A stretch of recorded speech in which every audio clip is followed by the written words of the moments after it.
automotive world where the vogue is downsizing. Large displacement engines, especially those with over 6 cylinders, are quickly becoming phased out of production. It won't be long until we start to see our beloved V8 performance cars with small displacement, forced induction engines either combined with electric motors or just ditching the combustion altogether. The 2018 Audi S6 is the last S6 to get a V8 engine, probably ever. That means no more of this sound, unless you upgrade to the new RS6, but who knows how long that will have a V8 either.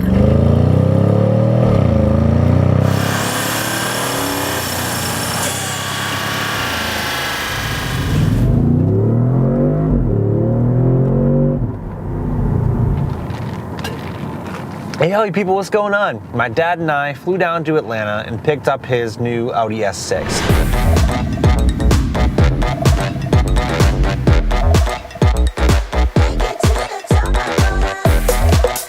The Audi Atlanta. Okay, so this Audi dealer is legit. It's a 2018 S6 with the 4-liter twin-turbo V8. This is a car that hasn't always been in his financial reach. First car he ever owned was a $100 Volkswagen Beetle that, blew up on him the week he had it. Then it was an Audi Fox. And he's always kind of had these cars that had trade-offs, cars that he had to personally sacrifice something to drive. But this being kind of his dream car, I'm incredibly glad that I could go down to Georgia and get it with him because it means a lot to him. Can you be brutally composed? Because if you could, this would be brutally composed.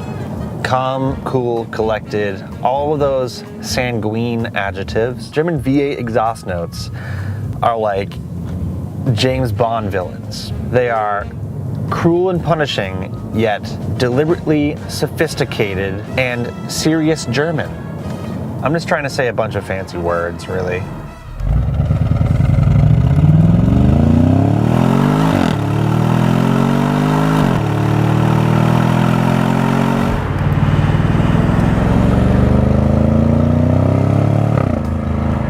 So for those of you who are wondering why I have the back seats down as I'm testing this car, it's because the stock exhaust is not loud enough, and that's my way of kind of getting around it. That, if you look it up, is actually one of the 10 commandments that Moses received from God. Thou shalt not block the exhaust note of a German V8, or any V8s for that matter, in parentheticals below. And let me tell you, God is onto something. I ended up driving most of the 16-hour drive back from Atlanta to New Hampshire, and in that time period I was able to get a really good feel for the car, the things I wasn't so crazy about. So in this video I'm going to discuss the car in general and my personal opinions on it. The first thing I want to touch upon is the one thing you can't help but notice when looking at this car, and that is the exterior color. I think this blue that the S6 is offered in is one of the most beautiful colors you can get, with the exception of aftermarket wraps and stuff like that. It doesn't quite sparkle, but it has just this wonderful tone and shine to it. And you also get these really cool metallic, almost aluminum looking trim pieces on the car. It adds a little bit of contrast and pop to the overall look. The new 2020 S6s are gorgeous cars, don't get me wrong, but there's something about the C7, the C7.5, which is this one here, post facelift, to me is just kind of timeless. It's kind of like how I like the S197 Mustang over the S550 Mustang. A lot of automakers, I think nowadays, are adding too many unnecessary lines to their designs. And I think it just looks a little too try-hard. And I think one of the biggest draws to this model S6 here is the fact that to most people, you can drive around unnoticed in this car. But to those who are into car culture and the subculture of Audis, know that this car is a little more than just some mundane sedan. This same basic engine here is the same engine in the S7, the RS6, the RS7. The main difference between the engine in this car and the engine in the RS7 or RS6 is a different turbo setup in that, allowing those models to make more boost, therefore more power.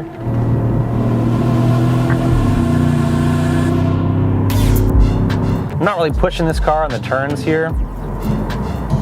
With these cars, allegedly do have a good amount of understeer, as with most Audis. Going through the corners, you can feel that weight transfer a little bit. I love that! And this car hides its weight very well. Kind of like Oprah Winfrey. The exterior color is clearly beautiful in its own right, but when combined with this ivory interior, although prone to getting dirty, makes for a stunningly beautiful and classic color combo. The second thing I noticed about this car, and I didn't think it'd be this obvious, but it's the quality of its manufacturing. At a glance, every panel seems perfectly aligned. The design and layout of the dash is gorgeous, and you have this kind of sweeping panoramic line that's actually a functional vent that blows air at your face. And it's really cool how they incorporated that functionality into the actual design of the car. And it's not just the quality of the assembly, it's the quality of all the materials used in the assembly. You have real carbon fiber trim here. They don't throw the whole S6 badge thing in your face too much either. They have just enough badging in here to remind you that you're driving the higher performance model of the A6. You got one in the gauge cluster, one on the steering wheel, two on the headrests, and a couple on the front brake calipers, one on the front fascia, and then one on the trunk in the back. So they didn't overdo it with the badging, just subtle enough to go unnoticed, but just present enough to excite the enthusiasts who take notice. The third thing that I'm really impressed with are these seats. I've been in a few sporty styled seats before, and so far these are my favorite. The leather has a nice texture to it. It's not incredibly soft, but the quilted nature of it is fantastic. And the comfortable seats aren't just in the front either. If you sit in the back, those seats are kind of bolstered too, which is really cool. You don't see that too often in sedans like this, 5-seater sedans. And I'm about to compare this car with my father's Lexus ES 300H. And I know these cars are in two different price ranges, but they're comparable in size. So this car has a much more comfortable back seat than my father's Lexus, which he's going to sell, by the way. The headroom back here is better than the Lexus, and the quality of the materials used in the back seat here, they're the same quality materials that are used in the front seat here. All right, now for the driving dynamics of this car, obviously this is one of the better sounding engines I've driven. The power builds very linearly for a turbocharged engine, a lot of torque down low, and you also get that torque throughout most of the RPM range. Throttle response isn't incredible in automatic mode, but once you start shifting with the paddle shifters, it becomes incredibly responsive. Come on, what are you doing? Go! Girl, say, can you see? All right, so my dad just hopped in the back seat and he's gonna assist us in the 0 to 60 run here. They actually have launch mode from the factory. You can actually look up how to do it in the owner's manual, which means it's warranted, but it has kind of a trip computer when it comes to launch mode. It only lets you launch the car 200 times with the stock ECU tune. And this is how you put it into launch control. Use the Audi Drive Select to set the setting into dynamic. Turn the electronic stability control off, so you have to press and hold the button for 5 seconds. And now to set it into launch control, you have to put the drive shift lever over into sport. So then you have to mash the brake pedal and then press in the throttle, and it should hold the RPM up around 5,000. And then you release the brake, that's launch control. And all right, hit record.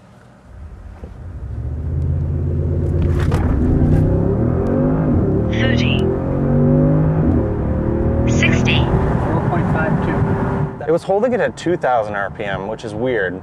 All right, that's what we got so far though. That's good. To be completely fair, 4.5 seconds is really good for what we're working with here, because we have summer tires on right now and it's 29 degrees out and there's a little bit of salt on the road, so not bad.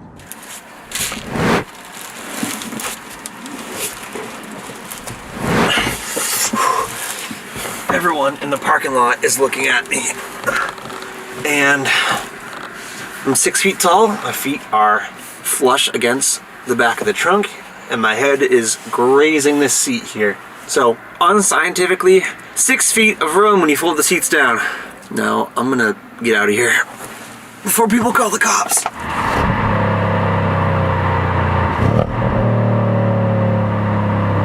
The car is incredibly stable at high speeds, very quiet too, very insulated, which can be a good and a bad thing, depends how you look at it.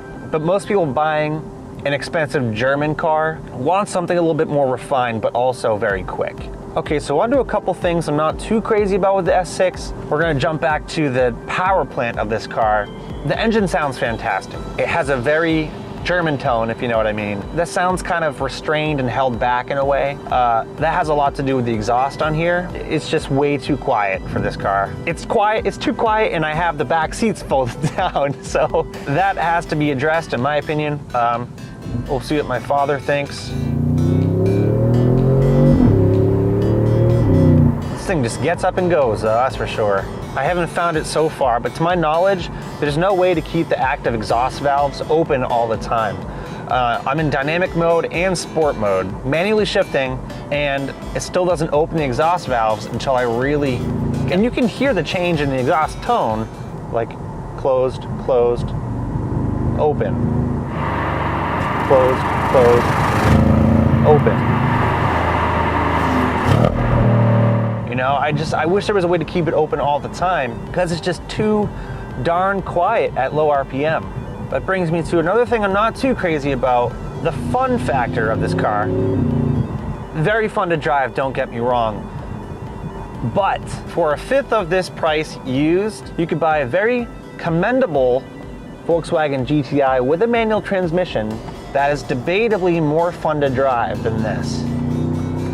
Because the Audi engineers are trying to make this as sophisticated feeling as possible, it does end up coming off a bit numb, if you will. I do feel like that an aftermarket exhaust would help fix this a little bit. And also when the weather warms up, we can roll the windows down, you know, hear a little bit more of that road noise, hear a little bit more of that exhaust, and kind of just up that driver involvement a little bit.